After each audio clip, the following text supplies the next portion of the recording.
G'day mates, and crikey, it's good to be back at the Fort Wayne Children's Zoo. It may have taken until my 18th episode, but we're finally touring our first Australian themed attraction with the Fort Wayne Children's Zoo's Australian Adventure. Named by the 2008 Traveler's Guide to America's Best Zoos as the #1 place in the country to see Australian animals.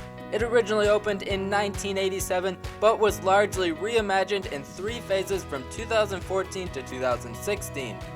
While it does have your standard walk-through kangaroo exhibit, there is still plenty of unique elements here to make this a very special journey to the land down under. The first thing that changed for the renovation was the entrance. The area used to be entered by continuing up the hill past the alligators to the Australian Welcome Center, which was home to smaller reptiles and other kid-centric displays. In the renovation, this building was removed, and the new entrance takes guests over the train tracks and into a food court plaza. The first phase of renovations focused on the guest experience with new concessions, seating areas, and restrooms. Moving through the plaza, the first animals on today's tour are found inside the reef. The first hallway has a pair of simple single-species tanks for moon jellies and venomous lionfish. Jellyfish are relatively simple organisms with no brain, heart, or blood. They feed on plankton, which the zoo is able to grow themselves in the form of brine shrimp. The moon jelly is the most common jellyfish found in oceans worldwide. While they do sting to feed, the sting is generally not dangerous to humans. However, the same cannot be said for the lionfish.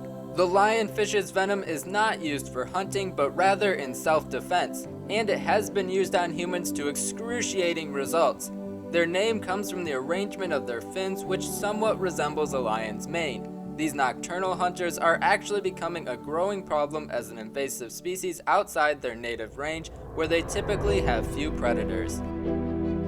The hallway opens up into a room with 2 much larger tanks, the first of which is a classic depiction of a coral reef that features a variety of colorful fish like the emperor angelfish, red sea bannerfish, look-down fish, and short-nosed unicorn, all of which can be identified using the interactive color-coded signage. The final and largest tank in the building is designated for the reef's larger predators, like the black-tip reef shark, a popular aquarium species that typically likes to remain in shallower water. The spotted zebra shark, who prefer to keep to the ocean floor, giving them their other name of carpet sharks. And the giant grouper, who can reach lengths of almost 10 feet and weigh over 800 pounds. Back outside, the beach theming sets the vibe for the next attraction, which sits on the site of the former Animals After Dark building, which featured bats, echidnas, and striped possums. With the revamp, the zoo went in a different direction, with the Stingray Bay, where visitors can of course touch cownose and southern stingrays, neither of which are actually native to the waters around Australia.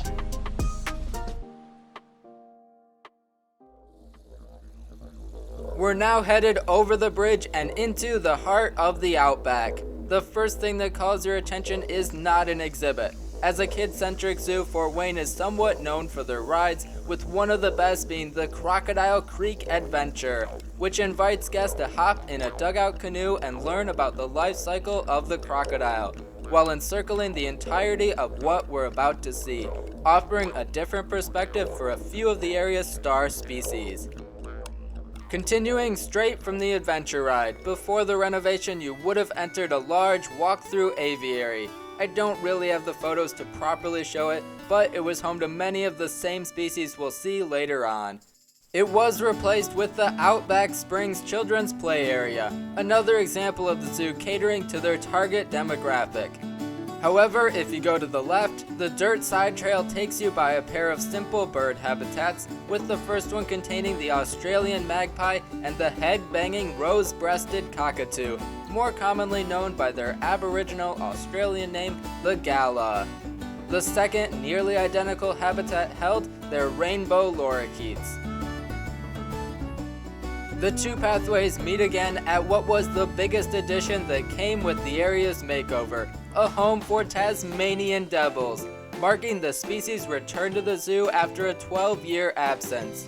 I never had much luck catching them awake while they were here, and the zoo is currently without the devils once again, but it seems they have plans to acquire more in the future.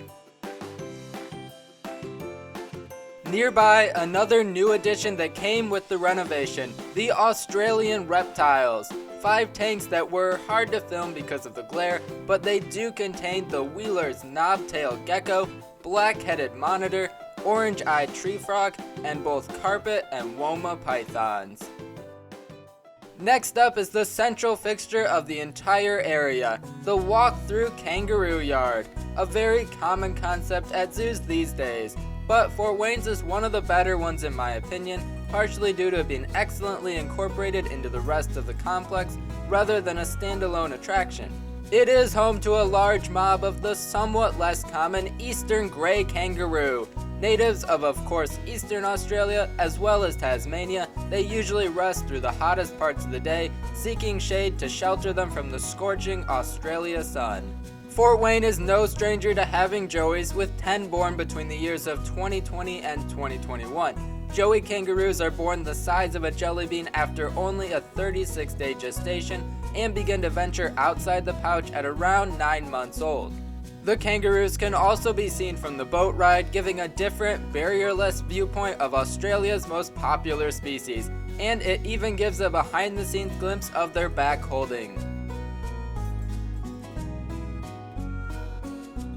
Past the kangaroos is a new walk-through aviary, which was still closed when I visited to protect the inhabitants from avian influenza. But in the last few years, I have seen cattle egrets, straw-necked ibis, rainbow lorikeets, cockatiels, and the masked lapwing.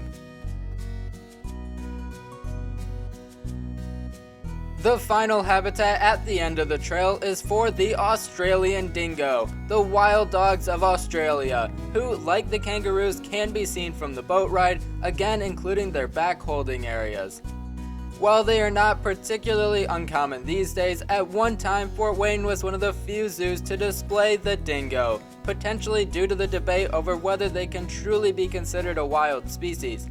Dingoes are descendants of wolves and were introduced to Australia by humans around 5,000 years ago.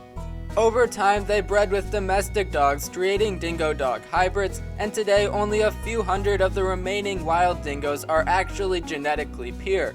According to their website, Fort Wayne's dingoes are pure, making them very genetically valuable to the future of the species. And with that, we've now covered 50% of the Fort Wayne Children's Zoo's major areas, but the best is still to come. For now, let me know in the comments what is your favorite Australian species, and enjoy a preview of our next tour in which we'll journey deep into the depths of the rainforest.